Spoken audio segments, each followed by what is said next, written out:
સુરતના પુણા વિસ્તારમાં ગટરિયા પાણી ઉભરાયા છે। દુર્ગંધ મારતા ગટરના પાણીથી લોકો ત્રાહિમામ થયા છે। છેલ્લા 1.5 માસથી સમસ્યા છતાં કોઈ નિકાલ નહીં। સ્થાનિકો દ્વારા મેયર સહિત અધિકારીઓને રજૂઆત કરી છે। સ્થાનિકોની વારંવાર રજૂઆત છતાં કોઈ કામગીરી કરવામાં આવી નથી। ગટરના પાણીથી રોગચાળો ફાટે તેવી સ્થિતિ થઈ છે।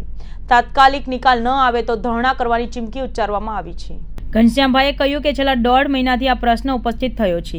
મેયરથી લઈને શાસક અને વિપક્ષને પણ રજૂઆત કરવામાં આવી છે, છતાં કોઈ નિરાકરણ આવ્યું નથી।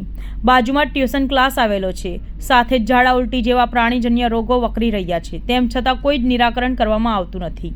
દિલીપભાઈ સાંઘાણીએ કહ્યું કે રજૂઆત કરી છે એટલે અધિકારીઓ રોજ સવારે આંટો મારવા આવે છે, તેમ છતાં સવારના 9 વાગ્યાથી 11 વાગ્યા સુધી ગટરના પાણી ઉભરાઈ રહ્યા છે।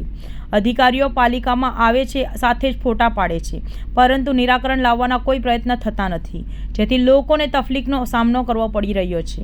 આ 1.5 મહિનાથી પાણીની કાયમી સમસ્યા છે। અમુક બોરમાં પાણી ખરાબ ગરી ગયા છે, ઝાડા ઉલટી થઈ જાય છે, અને અહીંયા 2 વાડીઓ છે, માર્કેટ છે, ટ્યુશન ક્લાસ છે, બહુ તકલીફ પડે છે ભાઈ।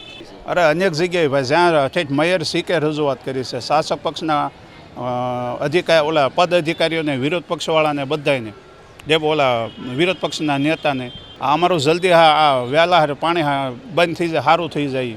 દિલીપભાઈ સાંઘાણી, અત્યારે અહીંયા 40 થી 45 દિવસ આ પાણી નીકળે છે। બધા અધિકારીઓ રોજ સવારમાં આવે છે અને સવારે 9 થી 11 સુધી જ પાણી આ નીકળે છે, અને માણસો અહીંથી અવર જવર વધારે છે। કાદવ ને કીચડ થાય છે બધો અહીંયા।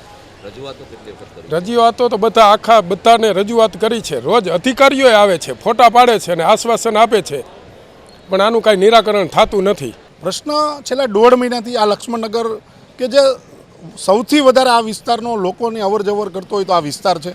બંને સોસાયટીઓનો વાડીઓ પણ અહીંયા આવેલી છે, ટ્યુશન ક્લાસ આવેલા છે, અને ખાસ કરીને અહીંયા સાડીઓનું માર્કેટ છે, એટલે બહેનોની ખૂબ માત્રામાં અહીંયા અવર જવર થતી હોય, અને છેલ્લા 1.5 મહિનાથી આ ગંદકીની અંદર આ લોકો અહીંયા અવર જવર કરે છે। સોસાયટીના પ્રમુખ અને આગેવાનો દ્વારા મને જાણ કરવામાં આજે અમે સ્થળ પર આવ્યા, સ્થળ પર તપાસ કરી, તો આ જે પરિસ્થિતિ ખૂબ વિકટ પરિસ્થિતિ છે, કારણ કે સીધો લોકોના આરોગ્ય સાથે જોડાયેલો પ્રશ્ન છે। અધિકારીઓ આવે છે, જોવે છે અને જોઈને જતા રહે છે, પણ આ પ્રશ્નનું નિરાકરણ આવતું નથી। તો આજે અમે 2 દિવસનો અલ્ટિમેટમ આપવાના છે, અને આપના માધ્યમ, મીડિયાના માધ્યમથી પણ અમે કહીએ છીએ કે 2 દિવસની અંદર જો આનો અંત નહીં આવે, આ લોકોને આ જે પ્રશ્ન છે એમાંથી મુક્તિ નહીં મળે, તો અમે ધરણા પ્રદર્શનો કરી અને જે કોઈ પણ લોકોની તકલીફો છે, હાલાકીઓ છે, એમાંથી અમને છુટકારો અપાવીશું।